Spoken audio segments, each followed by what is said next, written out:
ಈಗ ನಾವು ಮೂರನೇ ಸ್ಕಿಲ್ ಬಗ್ಗೆ ನೋಡೋಣ. Critical thinking.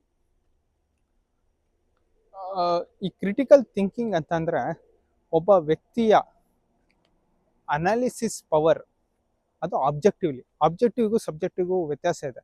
ಆಬ್ಜೆಕ್ಟಿವ್ ಅಂತಂದ್ರೆ ಯಾವುದೇ ರೀತಿಯ ಪರ್ಸ್ನಲ್ ಬಯಾಸ್ ಇಲ್ದೇನೆ ಅಥವಾ ಬಯಾಸ್ ಇಲ್ದೇನೆ ಮಾಡೋದಾದ್ರೆ ಆಬ್ಜೆಕ್ಟಿವ್ ಅಂದ್ರೆ ಎವಿಡೆನ್ಸ್ ಬೇಸ್ಡ್.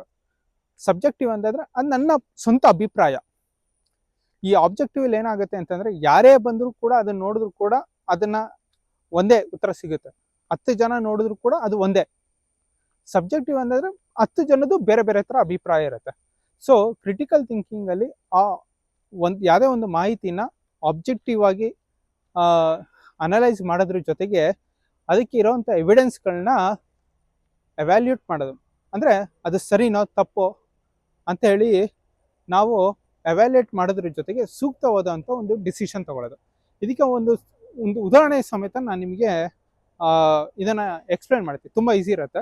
ಈಗ ನೀವು ಒಂದು ಮರ ನೋಡಿದ್ರೆ ಏನು ಅನ್ನಿಸುತ್ತೆ? ಸಾಮಾನ್ಯವಾಗಿ ಈ ಮರ ಪರವಾಗಿಲ್ಲಪ್ಪ, ಇಷ್ಟು ಉದ್ದ ಇದೆ, ಇಷ್ಟು ದಪ್ಪ ಇದೆ, ಈ ಥರ ಹಣ್ಣು ಬಿಡ್ಬೋದು, ಸಾಮಾನ್ಯವಾಗಿ ನೋಡೋದು ನಾವು ಅಷ್ಟೇ ಅಲ್ವಾ?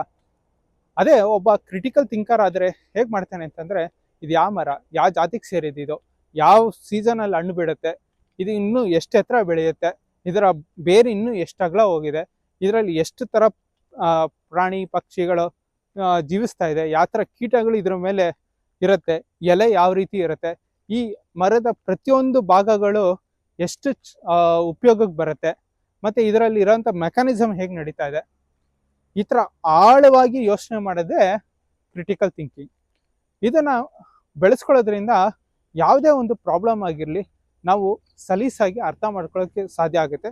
ಹಾಗೆ ವಿವಿಧ ದೃಷ್ಟಿಕೋನದಲ್ಲಿ ನಾವು ಅದನ್ನು ನೋಡಲಿಕ್ಕೆ ಸಾಧ್ಯ ಆಗುತ್ತೆ. ಸೊ ಕ್ರಿಟಿಕಲ್ ಥಿಂಕಿಂಗ್ ಬಗ್ಗೆ ಇದಿಷ್ಟು ಮಾಹಿತಿ.